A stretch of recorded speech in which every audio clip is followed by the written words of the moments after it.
नजराना मुंसिफ टीवी में आपका इस्तकबाल। आप देख रहे हैं खबर दिन भर। शुरुआत करेंगे हेडलाइंस के साथ।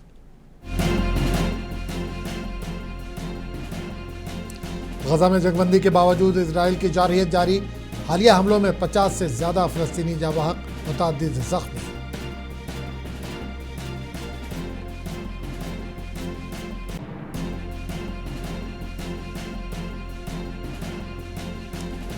कर्नाटक में अदालत ने आरएसएस के रूट मार्च को नहीं दी इजाजत। मामले पर गरमाई सियासत। कांग्रेस ने अदालती फैसले का किया एहतराम।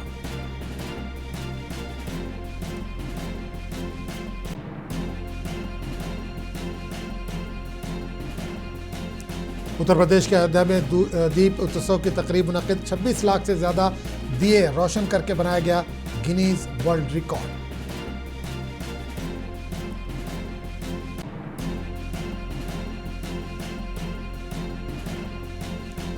पहले वनडे मैच में ऑस्ट्रेलिया ने हिंदुस्तान को दी 7 विकेट से शिकस्त। रोहित शर्मा और विराट कोहली की खराब कारकर्दगी।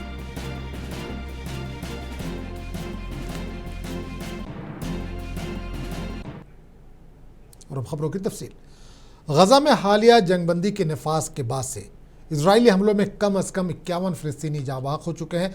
मुआहदे के बाद इजरायली फौज की फायरिंग से मजीद 150 अफराद जख्मी हुए हैं। अल-अक्सा अस्पताल के तिब्बी ज़राए के मुताबिक वस्ती गजा में इजरायली हमले में 5 फिलिस्तीनी हलाक और मुतअद्दिद अफराद जख्मी हुए हैं। इससे कबल शुमाली गजा में इजरायली फ़ज़ाई हमले में 2 फिलिस्तीनी मारे गए थे। गजा के मीडिया ऑफिस के मुताबिक हमास के साथ अमरीकी सालसी की जंगबंदी के नफाज के बाद से इजराइल ने अब तक 47 मरतबा जंगबंदी की खिलाफ वर्जी की है। इजरायली मीडिया रिपोर्ट्स के मुताबिक इतवार को फ़ौज ने रफ़ा और जनूबी गजा के दीगर मुकामात पर हमले किए हैं। रिपोर्ट्स में दावा किया गया कि हमले इजरायली अफवाज और हमास के दरमियान मुबैना तौर पर फायरिंग के तबादले के बाद हुए। फ़लस्तीनी हुक्काम ने अक़वाम मुत्तहिदा और मुआहदे के ज़ामिन फ़रीक़ों से मुतालबा किया है कि वो इजराइल को अपनी जारहियत को ख़त्म करने और गैर मुसल्लह शहरी आबादी के तहफ़्फ़ुज़ के लिए फ़ौरी तौर पर मुदाखलत करें। इजरायली फ़ौज की जानिब से हमास पर जंगबंदी के संगीन खिलाफ वर्जी के इल्ज़ामात के जवाब में हमास ने वाज़ेह किया है कि वह गजा में फायरबंदी के मुआहदे पर मुकम्मल तौर पर अमल पैरा है।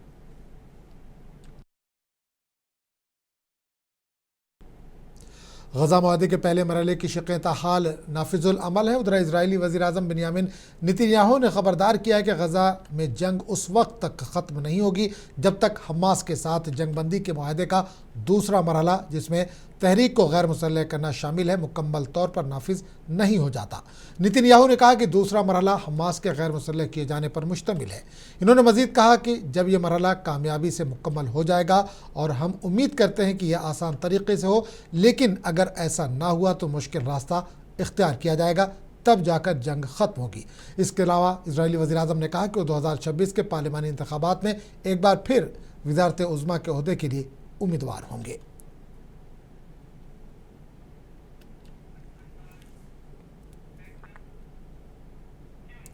उत्तर प्रदेश के अयोध्या में दीप उत्सव की तकरीब मुनक्किद हुई। इस दौरान गिनीज वर्ल्ड रिकॉर्ड बनाया गया। अयोध्या के 56 घाटों पर 26 लाख से ज़्यादा दिए रोशन करके गिनीज वर्ल्ड रिकॉर्ड बनाया गया। यूपी के सीएम योगी आदित्यनाथ ने दीप उत्सव की तकरीब के दौरान गिनीज वर्ल्ड रिकॉर्ड का सर्टिफिकेट हासिल किया।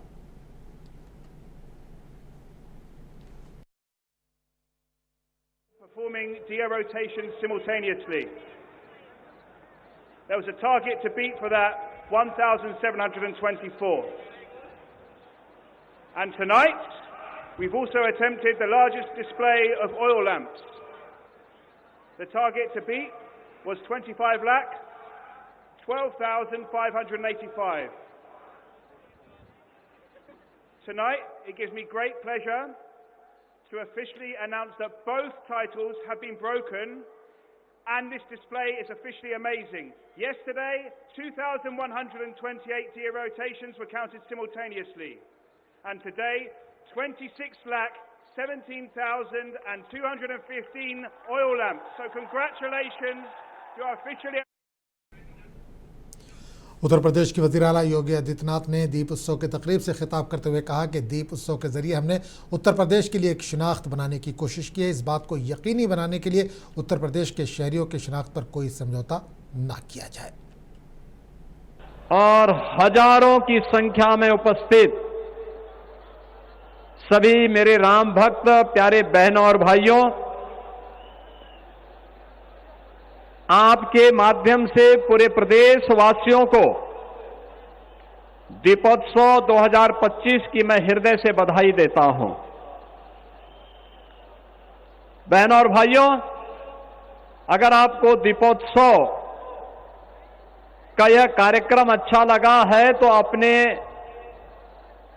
स्मार्टफोन की लाइट को जला करके देश और दुनिया को अपना संदेश दे दीजिए। जय श्री राम के उद्घोष के साथ।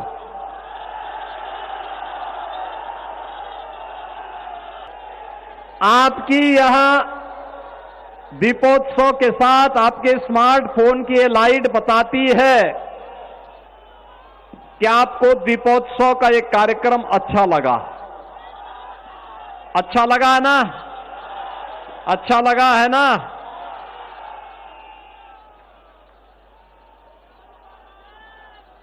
और दीपोत्सव के इस कार्यक्रम को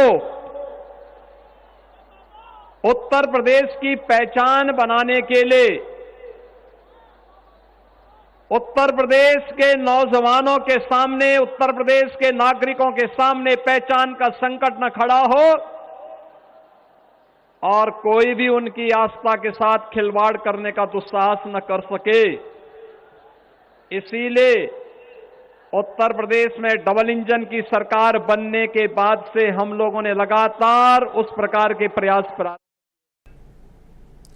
और अलीगढ़ मुस्लिम यूनिवर्सिटी में हिंदू तलबा हिंदुस्तान की आज़ादी के बाद पहली बार दिवाली मना रहे हैं। एमयू के एक तालिब इल्म अखिल कौशल ने वाइस चांसलर से इजाज़त के लिए दरख्वास्त जमा करने के बाद इस प्रोग्राम का अहतमाम किया।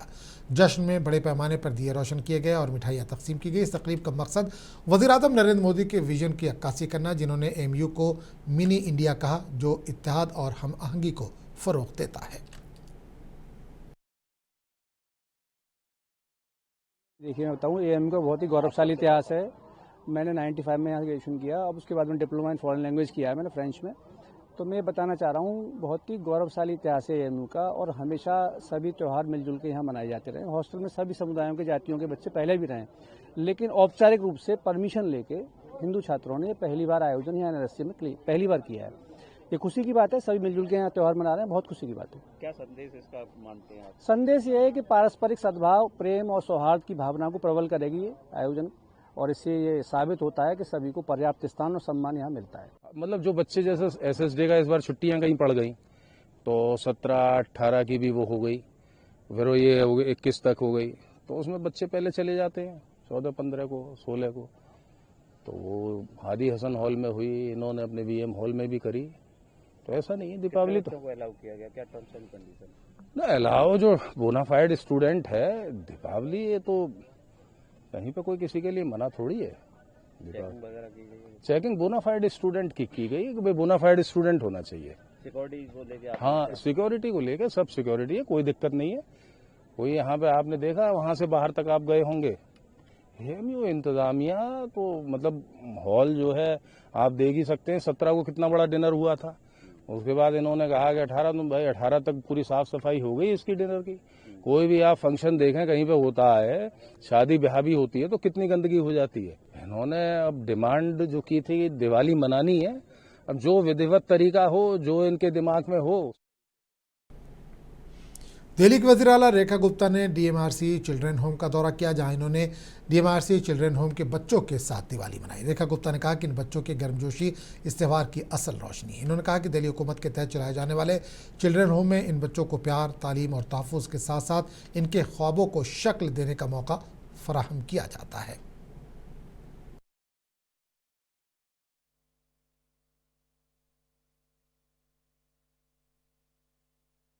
मुझे बहुत ही अच्छा लग रहा है आज हमारे इस भवन में, जहां वो बच्चे रहते हैं जो कहीं ना कहीं अपने परिवारों से बिछड़ गए हैं।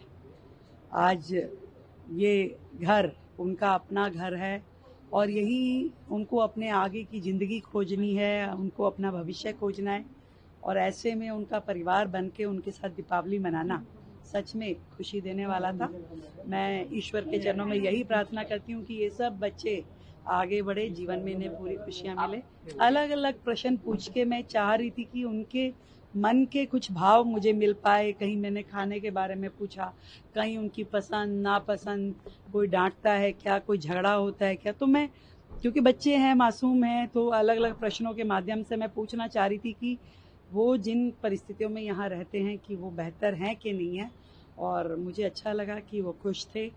और अपनी ओर से हम बाकी भी जितने दिल्ली सरकार के द्वारा ऐसे आश्रम भवन और बच्चों के गृह चलाए जा रहे हैं उनका ध्यान रखेंगे, ताकि ये सब बच्चे अपना जीवन यहाँ पे सुकून से गुजार सकें। और इनको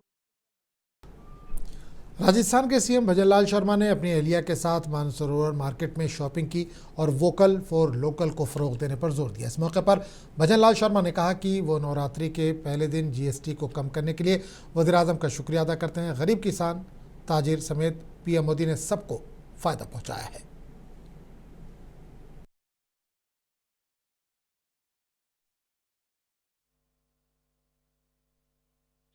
और मैं धन्यवाद देता हूं देश के यशस्वी प्रधानमंत्री नरेंद्र मोदी जी को कि उन्होंने आम जन का ध्यान रखते हुए नवरात्रा के पहले दिन जो जीएसटी में कमी की है।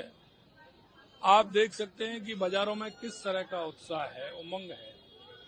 और उन्होंने आम जन के लिए जिस तरह से फायदा किया है, पहली बार हुआ है। क्योंकि कभी भी आपने टैक्स बढ़ता हुआ देखा होगा लेकिन कम होता हुआ नहीं देखा होगा। लेकिन माननीय प्रधानमंत्री नरेंद्र मोदी जी ने गरीब के लिए, मजदूर के लिए, किसान के लिए, आम जन के लिए, व्यापारी के लिए, सभी के लिए फायदा किया है। और विशेषकर उन्होंने ये ध्यान रखा है कि रोटी, कपड़ा और मकान, इन तीनों को लेकर के अगर आप देखेंगे तो सभी में पैसा कम किया है। और आज वो आप सभी को दिख रहा है मार्केट के अंदर कि जिस तरह से मार्केट में सभी लोग जिस उत्साह और उमंग के साथ दीपावली मना रहे हैं और वो खरीदारी कर रहे हैं, उसका ये सब। कर्नाटक के साबिक वज़ीर आला और मरकजी वज़ीर कुमारस्वामी ने रियासती हुकूमत को तनकीद का निशाना बनाया। उन्होंने कहा कि हुकूमत रियासत में अवाम के मसाइल को हल करने में नाकाम हो गई है। हुकूमत अपनी नाकामियों को छुपाने के लिए आरएसएस के मसले को उठा रही है। इन्होंने कहा कि बेंगलुरु के शहरियों को शदीद मुश्किलात का सामना है। हुकूमत इन मसाइल को हल करने में नाकाम हो गई है। No, RSS issue this government because of their failures in all other issues. They wanted to divert the people's mind to other issues. For that reason only, because of their failure only, they are raising this RSS issue through Priyanka Kharge. Karnataka के चित्तापुर में RSS के route march पर इजाज़त नहीं दिए जाने पर BJP तर्जुमान Sambit Patra ने शदीद रद्दमल का इजहार किया। उन्होंने कहा कि कांग्रेस लीडरान ने आरएसएस की हमेशा से मुखालफत की है और भगवा दहशतगर्दी की इस्तिलाह को फ़रोग देने की कोशिश की है। देखिए, जिस तरह से सिद्धरमैया जी ने भी आज मैंने सुना कि उन्होंने कहा है कि सनातनियों से बचना होगा, सनातनियों के बहकावे में नहीं आना होगा, और संघ पर भी उन्होंने हमला किया है। ये कोई नया विषय नहीं है। आप याद करिए, मल्लिकार्जुन खड़गे जी जो कांग्रेस के अध्यक्ष हैं, उन्होंने भी पहले कहा था कि हम सत्ता में आएंगे तो हम सनातन को ध्वंस कर देंगे, सनातन को बर्बाद कर देंगे। केवल उतना ही नहीं, मल्लिकार्जुन खड़गे जी के बेटे में भी, उनके प्रियांक खड़गे जी जो कि खुद एक राजनीतिज्ञ हैं, उन्होंने भी जिस प्रकार की भाषावली की प्रयोग की थी वह भी सनातन के विपरीत ही जाती थी। स्वाभाविक रूप से जो इस देश के मूल भावनाओं के विषय में बात करते हैं, जो इस देश के सनातन परंपराओं के विषय में बात करते हैं, उन सब के प्रति घृणा भाव रखना यह सोनिया जी की पार्टी करती है। और ये स्वयं सोनिया जी बताती है उनको कि आपको सनातन से घृणा करना है और जो भी सनातन से लगाव रखता है उनसे घृणा करना है। यह सोनिया जी के कारण होता है, क्योंकि सोनिया जी सनातन को समझती नहीं है। और राहुल जी, उन्होंने खुद कहा था एक बार कि हाँ, हम मुसलमानों की पार्टी है।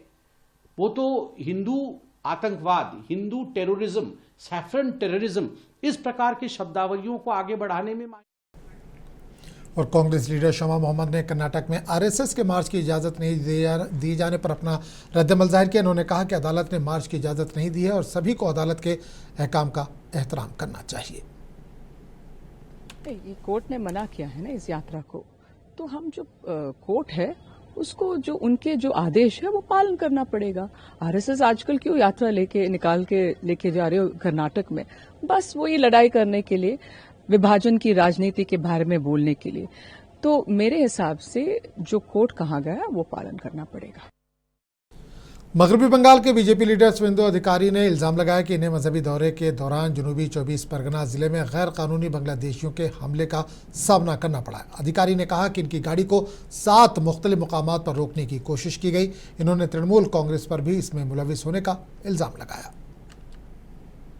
দেবকুন ভট্টাচার্য আছেন এবং রাজ্যের সম্পাদক দুর্গাপুরের বিধায়ক পূর্ব বর্ধমানের বা অবিভক্ত বর্ধমানের বিজেপির অন্যতম নেতা লক্ষণ ঘোড়েই আছেন এবং আমাদের পূর্ব বর্ধমানের সাংগঠনিক জেলার সহসভাপতি চন্দ্রশেখর আছেন। আর আমাদের একটা বিষয় পার্টি থেকে আমাকে দায়িত্ব দেওয়া হয়েছে, সেটা আপনাদের মাধ্যমে আমি জানাচ্ছি। আপনারা জানেন আইকিউসিটির ঘটনা নিয়ে প্রথম দিন থেকে মধ্যরাত্রি থেকে আমাদের ভারতীয় জনতা পার্টির যুব নেতারা संतोष আমাদের पारिजात। वहीं तृणमूल कांग्रेस ने बीजेपी लीडर शुवेंदु अधिकारी के इल्जामात को मुस्तरद कर दिया। टीएमसी लीडर कुणाल घोष का कहना है कि इनके इल्जामात बेबुनियाद हैं। यहाँ हमारे पास जमहूरियत है और वो जहां जाना चाहें जा सकते हैं।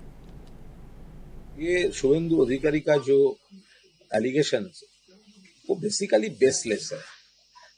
हम लोग तृणमूल कांग्रेस यहाँ पर डेमोक्रेसी है, ऑपोजिशन जहां चाहे वो जा सकता है, लेकिन प्रॉब्लम ये है कि भाजपा का जो पॉलिसी है एंड पॉलिटिक्स है उसके ऊपर बंगाल का जनता नाराज है।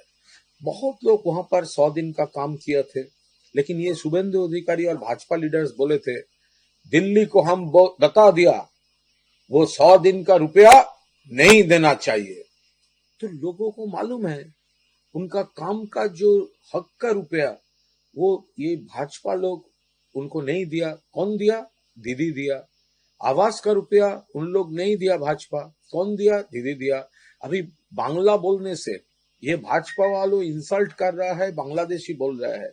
इसीलिए बंगाल का जनता भाजपा के ऊपर खफा है। वो अभी भाजपा का पॉलिटिक्स को रिजेक्ट कर रहा है, इसीलिए थोड़ा नारेबाजी, थोड़ा इसका साथ तृणमूल का कोई प्लान पॉलिटिक्स नहीं है।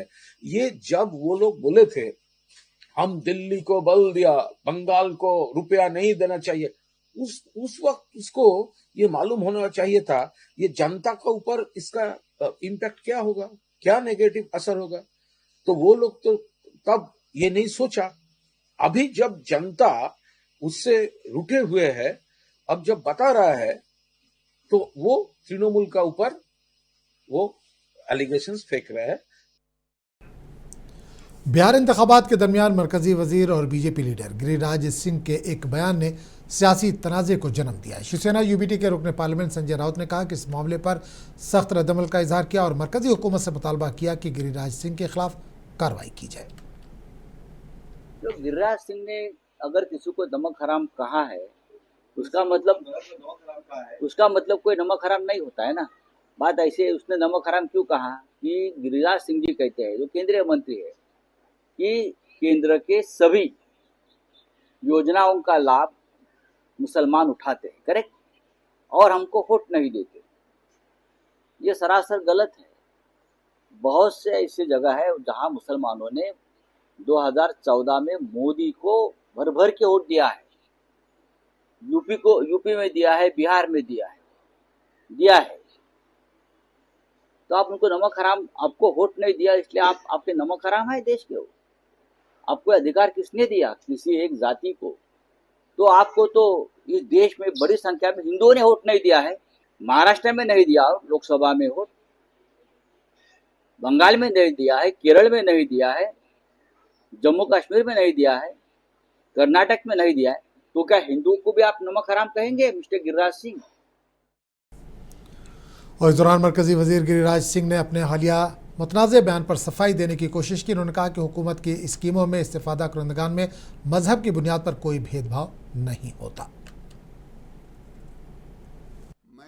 कहा, जो लोग कहते हैं अपने आप को कि मैं किसी का हराम का खाना हमारे धर्म में सही नहीं कहा गया, यानी किसी का मुफ्त का खाना हराम है, ये कहते हैं इस्लाम में। मैं यही कह रहा हूं, क्या 5 किलो अनाज नहीं ले रहे हैं? अगर आवास हिंदू मुसलमान को नहीं मिला है, प्रधानमंत्री आवास, क्या शौचालय हिंदू मुसलमान दोनों को नहीं मिला है? क्या नल जल में हिंदू मुसलमान हुआ? क्या गैस सिलेंडर में हिंदू मुसलमान हुआ? क्या 5 किलो अनाज में हिंदू मुसलमान हुआ? मैं उन लोगों से पूछना चाहता हूं जो खास करके हाय तौबा बुर्का उठेगा कि नहीं बुर्का उठेगा, उसके लिए दिन रात हाय तौबा मचाए हुए हैं। मैं उन लोगों से पूछना चाहता हूं कि आप इतना चिंतित क्यों हैं? आज नरेंद्र मोदी ने कभी हिंदू मुसलमान नहीं किया। हैदराबाद के मोहम्मद अहमद और हरियाणा और राजस्थान के 3 दीगर नौजवान रूस में जंगज़दा इलाके में फंसे हुए हैं। इन नौजवानों को जाली मुआहदे के जरिए जंगी जोन में भेजा गया। मोहम्मद अहमद के पैर में फ्रैक्चर भी हुआ है। वीडियो पैगाम के जरिए इन लड़कों ने हिंदुस्तानी हुकूमत से मदद की अपील की है। इनके अहल खाना ने वज़ीर ख़ारजा एस जयशंकर और रूस में भारतीय सिफारत खाने से फौरी इंसानी बुनियादों पर मदाखलत की दरख्वास्त की है। AIMIM सरबराह असदुद्दीन अवैसी ने मुतासरा ख़ानदानों से मुलाकात करते हुए हुकूमत से मुतालबा किया है कि इन्हें फौरी तौर पर वापस लाया जाए और इस धोखाधड़ी में मुलविस दुबई में मुक़ीम मुलजिम को गिरफ्तार किया जाए। आज से 2 दिन पहले हैदराबाद की एक फैमिली है और एक हैदराबाद का बच्चा है जो मदार साहब मख्ते में रहते, हैदराबाद में एक कॉलोनी है, उस बच्चे का नाम मोहम्मद अहमद है। ये बच्चा जो है रशिया गया और रशिया जाने के बाद उसको ले जाकर वो यूक्रेन की जंग में इन्वॉल्व कर दिया, वहां पर स्टैंडर्ड है। तो उनकी फैमिली आई थी और मैं फॉरेन सेक्रेटरी साहब के ऑफिस को कांटेक्ट किया, उनको ईमेल किया, तो उन्होंने ईमेल में जवाब दिया कि वो लोग मोहम्मद अहमद वहां पर फंसा हुआ है, वो लोग कोशिश कर रहे हैं उसको निकाल के वापस भिजाने की। गवर्नमेंट भी बोल रही है कि मत जाइए रशिया को, और गैर जरूरी हम लोग रशिया को जा रहे हैं। और फिर वहां पर जाकर वहां पर एक ग्रुप है जो इनको कॉन्ट्रैक्ट साइन करा के झूठे वादे करता, इतने पैसे देंगे वो देंगे, और ले जाकर सीधा उनको ना कभी जिंदगी में वो लोग बंदूक पकड़ना छोड़िए, बंदूक देखे भी नहीं होंगे, और ले जाकर उनको वहां छोड़ दे रहे। अब उसमें से ये अहमद का तो एक पैर फ्रैक्चर भी हो गया, तो और ये लोग अनूप कुमार, मनोज कुमार, सुमित कुमार बहुत परेशान है। तो आप उनके वीडियो में सुन रहे कि वहां पर फायरिंग की आवाज आ रही, तो ये एक बहुत मुश्किल हो गया इन लोगों के लिए। खैर हम उम्मीद करते हैं कि गवर्नमेंट ऑफ इंडिया, भारत सरकार इस पर तवज्जो लेके इन लोगों को सेफली वापस अपने इंडिया को और उनकी फैमिलीज तक पहुंचाएगी। कि मदद के लिए पुकार रहे हैं कि मुझे यहाँ पे भेजा जा रहा है, मुझे मदद चाहिए, जो कि मेरा पैर भी जख्मी हो गया, मैं लड़ नहीं सकता, मैं आगे जा नहीं सकता। मेरे साथ और भी कई लोग हैं बोल के उनका वीडियो आया था, उसमें वो बता रहे हैं साफ लफ्जों में कि मुझे यहाँ से बचा लीजिए, निकाल लीजिए। मैं गवर्नमेंट से दरख्वास्त करता हूँ, असद साहब से दरख्वास्त करता हूँ, मोदी सरकार से, ministry of external home affairs से भी दरख्वास्त करता हूँ कि मुझे यहाँ से निकलवा लीजिए, मैं आगे नहीं बढ़ सकता, मेरा पैर भी जख्मी है। मेरे साथ जितने भी लोग हैं उसमें से हाफ ऑफ द लोग मर चुके हैं, ऑलमोस्ट 20 लोग का डेथ हो गया है। ओनली 5 मेंबर्स उनके साथ अलाइव है अभी, जिसमें से 2 भी अभी मिसिंग है, 3 उनके साथ प्रेजेंट वहां पे मौजूद जुड़े हुए हैं, कांटेक्ट में है, जो कि अपनी फैमिली से भी कांटेक्ट में है। हमारी बात, आखिरी बात कल उनसे, लास्ट बात कल ही हुई थी, उसके बाद नहीं हुई। हिंदुस्तान और ऑस्ट्रेलिया के दरमियान 3 एक रोज़ा मैचों की सीरीज के पहले मुकाबले में मेज़बान ऑस्ट्रेलिया ने शानदार कारकर्दगी दिखाते हुए हिंदुस्तान को 7 विकेट से शिकस्त दी थी। बारिश से मुतासरा इस मैच में ऑस्ट्रेलिया को DLS क़वायद के तहत 131 रन का हदफ मिला था, जिसे टीम ने 21.1 ओवर में 3 विकेट के नुकसान पर हासिल कर लिया। क़बल-ए-ज़ीं हिंदुस्तानी टीम ने टॉस हारने के बाद पहले बैटिंग करते हुए 26 ओवर में 9 विकेट के नुकसान पर 136 रन बनाए। हिंदुस्तानी इनिंग का आगाज मायूस कुन रहा। तकरीबन 7 माह बाद बैनुल-अक़वामी क्रिकेट में वापसी करने वाले रोहित शर्मा सिर्फ 14 गेंदों पर 8 रन बनाकर आउट हुए, जबकि विराट कोहली 8 गेंदों पर बगैर कोई रन बनाए पवेलियन लौट गए। इस जीत के साथ ही ऑस्ट्रेलिया ने 3 मैचों की सीरीज में 1-0 की बढ़तरी हासिल कर ली है।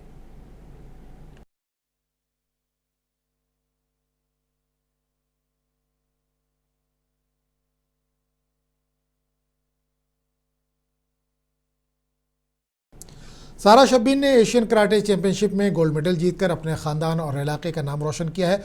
मुंबई के अंधेरी स्पोर्ट्स कॉम्प्लेक्स में मुनक़िदा इवेंट में सारा शब्बीर ने फाइनल में श्रीलंकाई खिलाड़ी को 1 पॉइंट से शिकस्त देकर गोल्ड मेडल जीत लिया।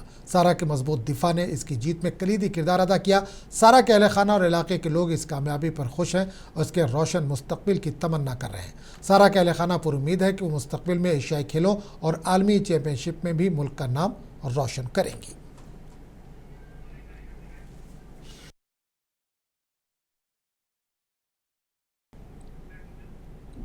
तो इस बुलेटिन फिलहाल इतना ही। अगले बुलेटिन में आपसे फिर मुलाकात होगी। आदाब।